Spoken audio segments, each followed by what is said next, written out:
everyone, this is Allison from Fanshawe Pioneer Village. Today we will be reading the last chapter of The Boy with an R in His Hand by James Reaney. This is chapter 12, Huzzah, a very hearty cry that. The courtroom was packed on the Indian summer afternoon when Mr. Mackenzie's suit for damages against the typewriter rioters was to be decided, for or against. The lion and the unicorn on the coat of arms above the judge's chair looked down at the people, and Alec looked back at them.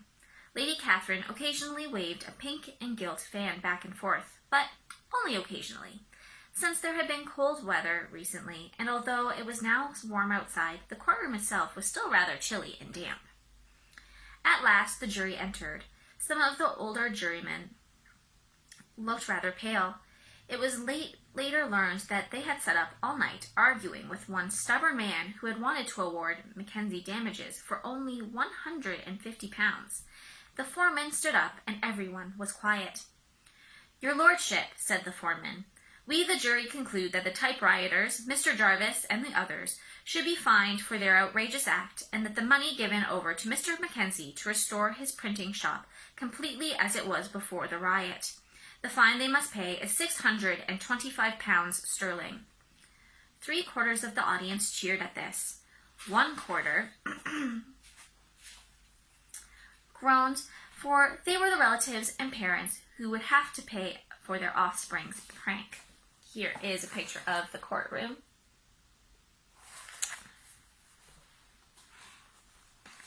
When Alec and Joel first came to York, the authorities were hanging a poor man for killing a cow.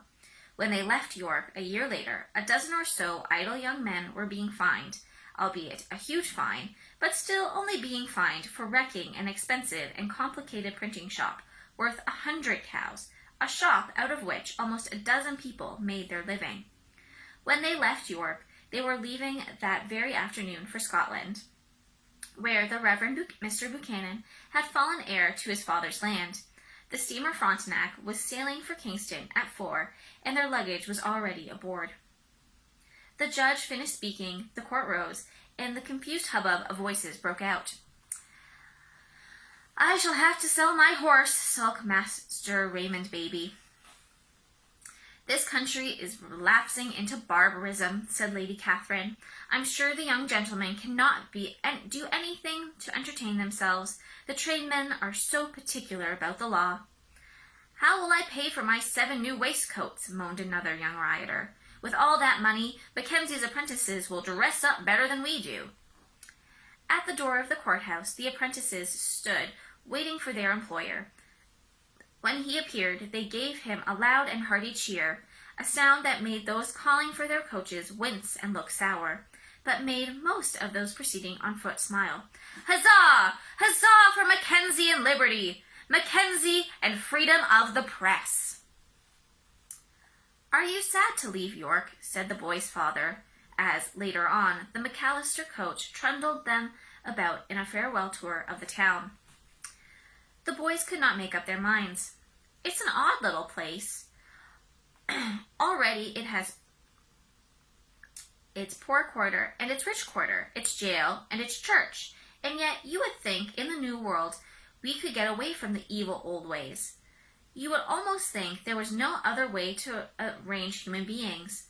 What are those curiously painted posts I keep seeing about the town?" The father pointed to a smooth, pale blue post, round as a pillar with a golden globe on the top, painted white.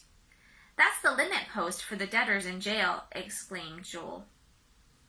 "When they're let out for their daily walk, they must go no further than this post in this direction, or else forfeit all their privileges back at the jail. I suppose